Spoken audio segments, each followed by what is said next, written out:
Rulo, ¿qué tenemos para hoy? Linda reivindicación de Cristina a Martín Guzmán, entre otras cosas, ¿no? Pero bueno, no importa. Después lo desarrollamos. Dale. ¿Qué? ¿El viernes? El viernes, sí. Depende de cómo se lea. Sí, depende si se quiere ver o no se quiere ver, es cierto. Depende de eso. El Rulo. Depende. Yo siempre.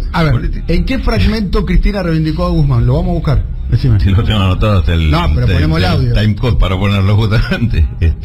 Cuando habla. Dice voy a... El Timecode, sos un hombre de televisión, bien. Sí, claro. Hace mucho. Sí, ya sé. Es más, voy a contar una infidencia. Sí, una alcahuetería sería. Una alcahuetería. Contar la anécdota de Miguel Pecci cuando lo fue a ver. Sí. Ya la había contado Máximo Kirchner. Bueno, pero la cuenta ahora ella, claro, que es mucho más... Que Máximo la entendió mal, pero o diferente. Pero la cuenta completa. Hoy estás tremendo. De ahí hasta la renuncia.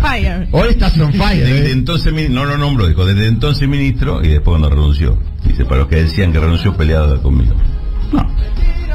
Claro, pero esto vos interpretás que es un argumento a favor de Guzmán. Es el argumento que siempre tuvo Guzmán. Él tenía diferencias con Miguel Pelle en la forma de encarar el acuerdo con el FMI, el tema de la fuga de divisas, todas líneas donde él... ¿Por qué no las manifestó públicamente esa diferencia? Porque son diferencias internas del gobierno. No me parece mal que quien tiene diferencia interna no las haga hacer públicas. Podemos discrepar en eso. Sí, así nos enteramos, digo. Bueno, que todos los ministros empiecen a hablar mal de los otros, entonces nos enteramos. Bueno, se trata de cuestiones públicas, porque una cosa la discreción, sí, está bien, y otra cosa es el secretismo.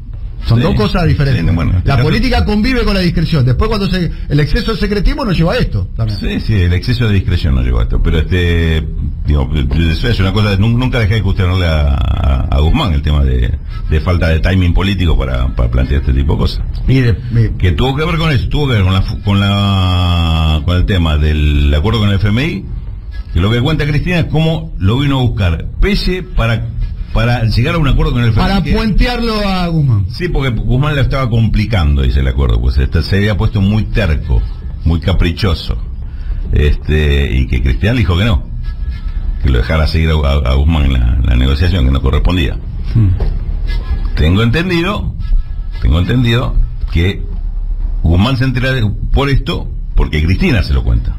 Inmediatamente Cristina lo que dice, esto no lo dijo Cristina el otro día, pero que Cristina es la que le cuenta a Guzmán. Pero la interpretación que yo hago de esas palabras de Cristina es: me vinieron a buscar para quitarle apoyo a Guzmán y yo lo respaldé. Sí, bueno. Esa es la interpretación que yo hago. Sí. O sea, nunca dejé de respaldar a Guzmán. Y que no se fue peleado conmigo, dijo. Inclusive dijo, un mes antes de la renuncia, muy correctamente me mandó el proyecto de gravarme las grandes fortunas, ¿no? No, a la renta inesperada. A la renta inesperada. A la renta inesperada. Que efectivamente le mandó el... O sea, los gumanistas se sienten reivindicados. O sea, es un acto de justicia, digamos. Y renunció en pleno discurso de Cristina, ¿no? Qué raro, la verdad. Eso, de ese episodio, ¿cómo lo interpretamos? Que estaba primero que el día de la presentación estaba previsto por lo menos 48 horas antes. Y que justo mientras esto hablaba Cristina. No fue justo mientras hablaba. Sí, lo hicieron público. Sí. No habló a la mañana Cristina. No habló a la mañana. No habló a la mañana Cristina. Que lo difundieran a la tarde. Nadie puede pensar mal de los medios, ¿no? No, para. La reflexión. No. Hablaba Cristina y él en su cuenta de Twitter, en el momento que hablaba Cristina, anuncia que renuncia. No me acuerdo, estábamos un sábado a la tarde, me acuerdo. Un sábado a la tarde, sí. La renuncia había sido sábado, te voy a decir qué horario, era la 1:30, 2 de la tarde. ¿Cómo se pueden acordar esas cosas? No, me acuerdo dónde estaba y todo. Mucho Guado, mucho Sergio, mucho Guado, en el discurso de Cristina, ¿no? Y además, positivamente. No sé si hay una señal ahí. No sé si hay una señal o no. ¿Una fórmula? Sí, hubo. En una semana donde Guado no la pasó tan bien, por la foto con Jorge Rendo, salió una reivindicación de Guado pública de Cristina. Un gestito. En el kirchnerismo eso... Mucho Sergio, ¿escuchaste? Sí, escuché Sergio, escuché Guado, lo escuché al menos Guado, 2 veces. No, Guado sí, lo de Sergio no me pareció tan... Es más, algunos puntos que planteó donde después lo van a analizar. acá la compañera, pero me pareció que hubo una diferenciación con respecto a la política que está siguiendo Massa, ¿no? Bueno, son interpretaciones. Más adelante saludamos al compañero Juan Valerdi. Juan, querido, muy buenos días. ¿Qué tal? Buen día, Daniel, equipo. Estamos acá con Valentina Castro y con Rulito de la Torre, y quiero decirte que te vamos a convocar un día para el conversatorio económico de los días martes, para el día de mañana, porque siempre hay un invitado o una invitada, economista. Será un placer. Estate atento porque un día vas a estar invitado. Bueno, tanto Cristina como Máximo plantearon la posibilidad de renegociar el acuerdo con el fondo, Juan. Bueno, antes de arrancar en la discusión del fondo, quiero hablar de algo que acabas de mencionar vos y que muchos se olvidan, que es que cuando renunció Guzmán, el problema que él venía arrastrando y por el cual encontró otra excusa, pero por el cual renunció, es la deuda en pesos que está renegociando o que acaba de renegociar el ministro Massa. Esa deuda en pesos, cuando la inflación no bajó lo que tenía que bajar y los bancos lo apretaron, se le fue al carajo la macro a Guzmán. Ese fue el detonante de la renuncia de Guzmán verdadero, más allá de que además había mucha resistencia con sus políticas. Ahora, yendo al acuerdo con el FMI, obviamente es otra cosa en la cual hubo grandes diferencias con Guzmán, y hemos heredado un acuerdo que es incumplible. Entonces, y esto lo dije cuando firmaron el acuerdo, no ahora. La renegociación de ese acuerdo, digamos, habiendo tenido la guerra de por medio, que es una buena excusa, y otras cosas que han pasado, pasaron cosas, famoso, es indispensable, pero antes también hubiera sido indispensable. No había forma ni hay de cumplir con el pago con el FMI en 10 años. Es imposible. ¿Esto quiere decir que vamos a una renegociación sí o sí, por las buenas o por las malas? Bueno, en realidad, por las buenas es mejor que lo hagamos ahora, porque tenemos algunos dirigentes y algunas dirigentes políticos que medianamente representan a la gente y no los intereses de los acreedores, que sería lo que pasaría si vuelve Juntos por el Cambio, cualquiera de sus versiones, y lo que pasó cuando tomaron la deuda. Entonces, un problema grave que podés tener es cuando el que está negociando con el acreedor está del lado del acreedor y no de la gente que está en la Argentina. Y eso es lo que pasó en su momento y lo que va a pasar en el futuro si llega a volver Juntos por el Cambio, en cuyo caso una renegociación en ese contexto nos dejaría bastante mal parados respecto de la soberanía, por ejemplo, ¿no? Estamos hablando con Juan Valerdi. Juan, ¿qué tal? Te habla Valentina Castro. Una consulta, ¿vos crees que la decisión política de Alberto Fernández de no condenar el proceso de endeudamiento con el FMI, porque hemos visto que no ha salido hasta ahora a decir que habría que negociar de vuelta o rediscutir el acuerdo, de alguna forma es avalar este proceso de endeudamiento que está sufriendo el impacto económico en términos sociales también la Argentina hoy?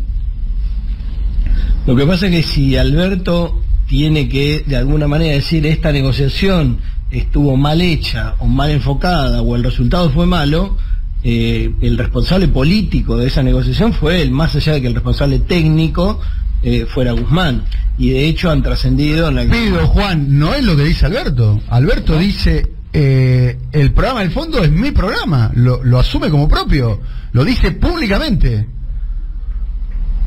Por eso, entonces, digamos, no hay ninguna forma de que él critique algo que hace carne y que fue su responsabilidad política.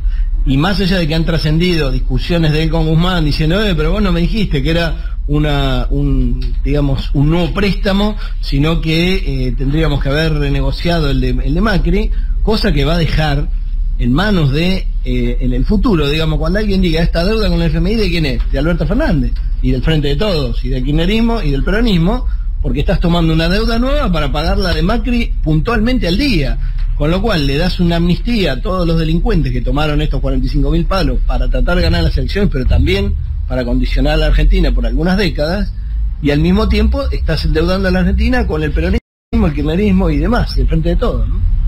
Bien, estamos hablando con Juan Valerdi con respecto a este tema que seguramente va a ser uno de los grandes temas de la campaña electoral, eventualmente, ¿no?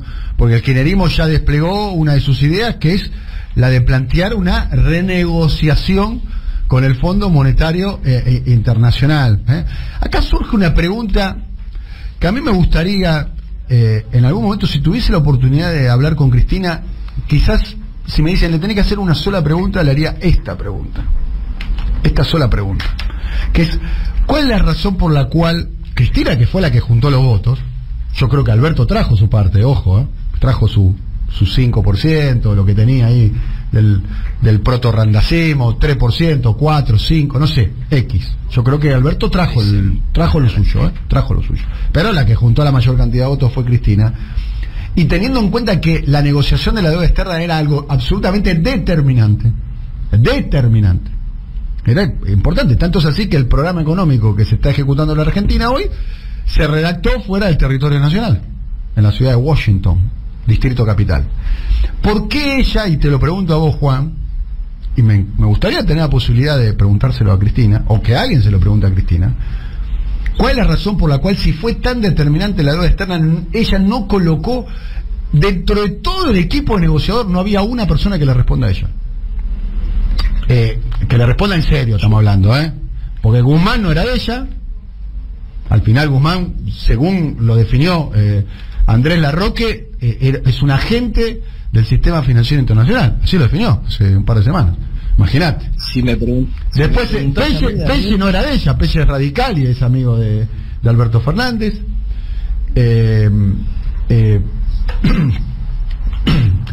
Sergio Chodos, el representante argentino ante el fondo, tampoco es de ella, es tándem con Guzmán. Jorge Argüello, embajador de Argentina en Estados Unidos, que es un poco el que puede organizar reuniones, que articula naturalmente, y además él tiene vocación de participar. Argüello tampoco es de ella. Y Alberto Fernández, bueno, no es ella, claramente. Me da mucha curiosidad saber por qué el kirchnerismo no puso a alguien propio ahí. Me da una curiosidad muy profunda. Para mí, Dani, la respuesta está en lo que acaba de decir al final. A Guzmán estoy seguro que lo puso el FMI y el sistema financiero de Estados Unidos, sin decirle andá a jugar para nosotros. Simplemente pones un tipo que está acostumbrado a jugar con las reglas de juego de ellos y no voy a salir en defensa de Guzmán. Guzmán venía como el Sherpa de Guzmán era Stiglitz, y en el kirchnerismo eran fanáticos de Stiglitz. Stiglitz jamás pateó el tablero. Stiglitz hace crítica desde adentro, igual que Mazzucato, la italiana, hace crítica desde adentro del capitalismo. No dice, mire muchachos, esto no va. Bueno, entonces, nadie está planteando objetar el sistema capitalista tampoco. Nobleza obliga, nadie lo plantea. De hecho, hasta Cristina lo elogia públicamente.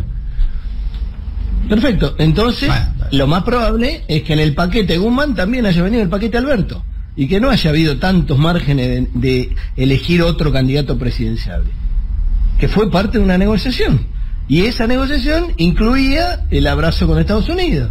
Esto es así de claro. ¿O te crees que Guzmán sale de un repollo? Digo, para mí vienen en paquete, y es el paquete que dice, bueno muchachos, ustedes no van a patear el tablero, van a pagar la deuda, pero el problema es después, cuando negociás, ¿cómo la vas a pagar? Porque el kirchnerismo no, en ningún momento dijo no voy a pagar la deuda durante esos 12 años. Lo que dijo es, la voy a pagar de una renegoció con dureza. Néstor Kirchner renegoció con dureza, no vas a comparar.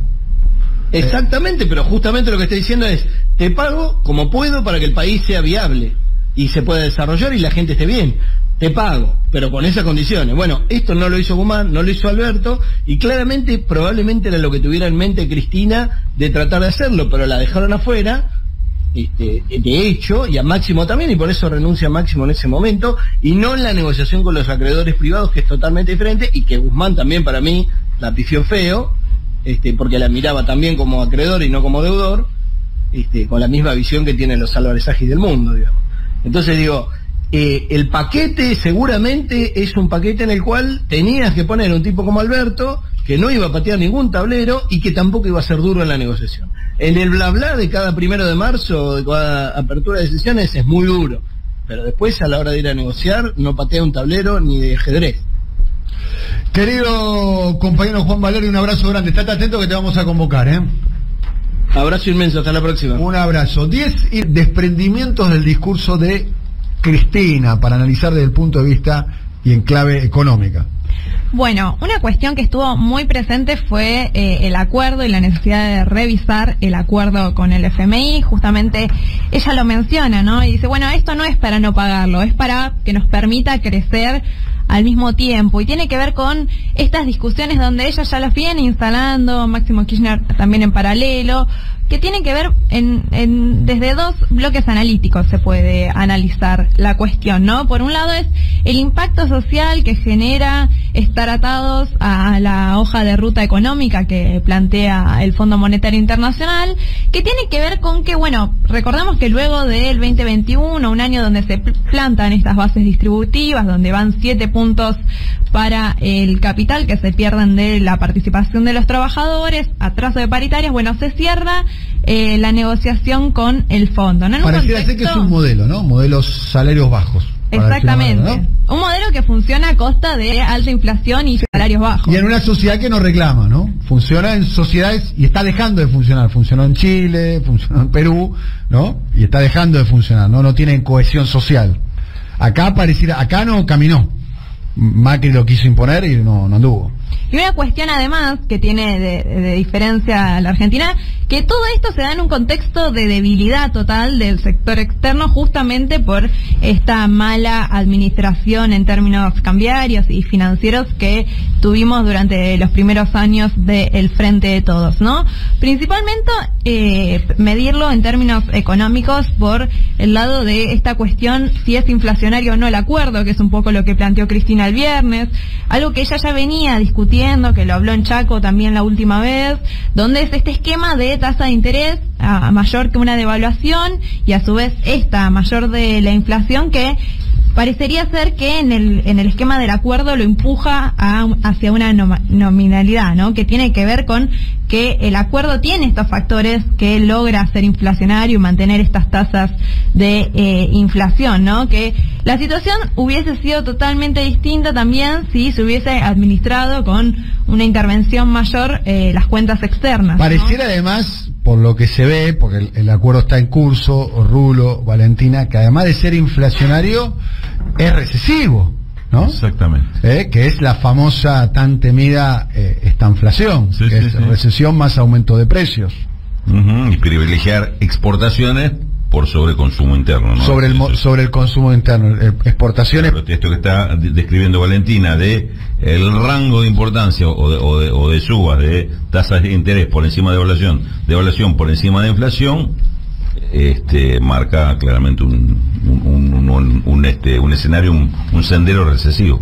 En un contexto en el cual, bueno, el perfil de los vencimientos, la realidad es que son impagables, sobre todo si vemos, por ejemplo, en lo más reciente, que es entre el año 2024 y el 2025, solo en materia de intereses se deben pagar alrededor de 3.500 millones de dólares solo en materia de intereses, ¿no? Si vemos... Y con tasas subestimadas, pues ya están subiendo las tasas con respecto a la parte variable de las tasas de interés. ¿Cuándo se empieza a pagar el capital de los privados? El capital comienzan en 2025. El capital de los privados. Sí. Y al fondo, ¿cuándo lo empezamos a pagar? En 2026. El 2026. Y ahí tenemos una cuestión que, si vemos en 2026, sumando capital e intereses, es alrededor de 3.000 millones de dólares lo que hay que pagarle en 2026 al FMI directo. Solamente al FMI. En la suma de capital e intereses. Eso sin contar lo que se le empieza a pagar a los privados, ¿no? Porque claro, es lo que planteaba Cristina y también lo planteó Máximo Kirchner, ¿no? El perfil de deuda, ¿no? Sí. Pero un perfil medio impagable que nos va a llevar... No, se saca al medio.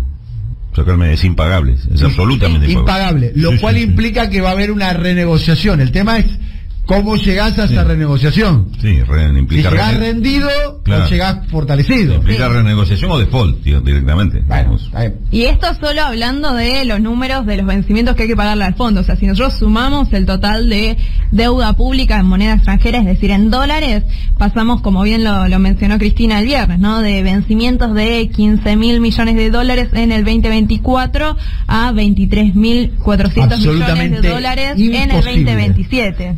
Eso solamente para pagar la deuda. Después tenés que comprar insumos para tu crecimiento económico. Después las presiones de las empresas multinacionales que te dicen, che, quiero girar las remesas o las ganancias a las casas matrices.